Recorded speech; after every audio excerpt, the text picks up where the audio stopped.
হয়ে কোথায় কোথায় খোঁজ নেই নাই, কারণ আমি যে খোঁজ নিতে যাব যে কটা সারাউন্ডিং। একটা মানুষের মাইন্ড এতটা খারাপ কিভাবে হইতে পারে? সে মেয়ে মানুষকে কিছু মনেই করে না, তার কাছে মেয়ে মানুষ কোনো মানে মেয়ে মানুষ এক্সিস্টই করে না, মানে সে রাজা, তার অনেকগুলো দাসী, সে যা চায় সে তাই করতে পারে, হি ক্যান ডু এনিথিং। এবং তার আশপাশের মানুষ তার পালা কুত্তা, তারা যেইভাবে বলে ওরা সেম টু সেম ওই রকমই করে। আমার সব থেকে বড় কষ্ট ওনার মায়ের জিনিসটাকে অ্যাপ্রিসিয়েট কেন করলো?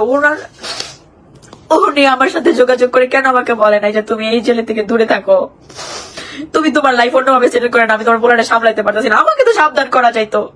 ওনার ফ্রেন্ড সার্কেলের মানুষ তো আমার বলতে পারতো যে দেখেন আপনি যার সাথে সম্পর্কে আছেন সে কিন্তু এরকম, আপনি যায়েন না, আপনি পারলে সরে যান। সবাই ওনাকে ভয় পায়, উনি এত বেশি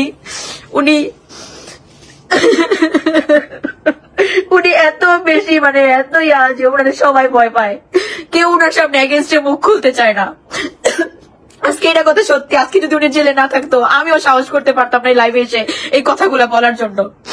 উনি এভিডেন্স রাখতে দিত না, এই যে আমার কাছে এত এত প্রমাণ, উনি তো এখন জেলে এর জন্য পারতেছে না, না হলে উনি ঠিকই এইগুলো সব রিমুভ করে দিত, ফোন ভেঙে ফেলতো, এইটা করতো ওইটা করতো, আমাকে ভয় দেখাইতো। বাট আল্লাহ ছেড়ে দেয় না, বুঝছেন? আর মেয়ে মাইরা পাশা পোশা কালা বানাই লাইছে। আমি তারপরও বেহায়া, আমি আপনাদেরকে আরেকটু বেহায়ার প্রমাণের তো দেখাই যে আমি মানুষটাকে কি পরিমাণ ভালোবাসি। এত কিছু জানার পরেও, আমি কতটা নগণ্য, এত কিছু জানার পরেও আমি তাকে আবার দেখতে গেছিলাম, আবারও জেলে দেখতে গেছিলাম 4 নভেম্বর। দেখেন আমি কাঁদতে কাঁদতে হিজাব বিজাই ফেলছি, আমি আবার তাকে জেলে দেখতে গেছিলাম। আমি কতটা খারাপ হইতে পারি, আমি কতটা নগণ্য হইতে পারি যে মানুষটা আমাকে এত বাজেভাবে ঠকাইছে তারপরও তাকে আমি দেখতে গেছি। আমি একা একা নিজের ভিতরে এই জিনিসগুলো নিয়ে এতদিন বসেছিলাম, আপনাদেরকে কিছু বলি না। আমি না পেরে ক্যাপশন দিতাম, আমি না পেরে এগুলা বলতাম, আমাকে এত বাজেভাবে ঠকাইছে। আমি আমার লাইফে আমি অনেক পুরুষ মানুষ দেখছি, আমি এরকম দেখি নাই। যদি কোন একটা মেয়ে একটা ছেলের প্রতি লয়াল থাকে, ওই ছেলের তো 7 কপালের ভাগ্য যে এখনকার দিনে লয়াল থাকাটা খুবই ডিফিকাল্ট, এখনকার দিনে লয়াল মেয়ে পাওয়া যায় না। তো আমার যখন এত পাস্ট, এত খারাপ কিছু, আমি লয়াল থেকে আমি যদি একটা সংসার পাই আমি কেন চাইবো না? আমি ওইটা ভেবে আমার সর্বস্ব দিয়ে, আমার মা কতবার বলছে ও তোর এত ঘুরায়, ও তোরে বিয়ে করবে না। আমি বলছি মা উনি এরকম না, ওনার মার সাথে আমাকে কথা বলাই দিছে, তুমি এগুলা বইলো না।